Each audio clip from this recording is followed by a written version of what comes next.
Here's MOI by UltraCare PRO, India's only 10 plus heating period pain relief device. Let's see how to use this device. Install the MOI device on the pad. Ensure the electrode button aligns with the electrode holes.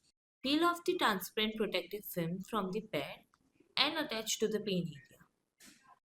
Now, long press the power button to start the device.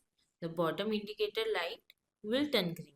Short press the power button to switch between 6 different tense massage modes. Each LED color indicates a different mode.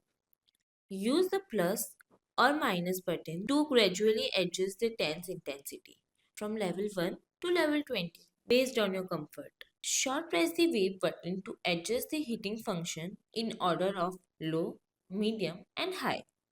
Designed for ease and safety, the device comes with a built-in 15-minute smart massage session and automatically shuts off once the session is complete. To manually shut it off, long press the power button for 2 seconds. After use, put the electrode pad back on the transparent film and keep it in a cool, dry place. Thanks for watching.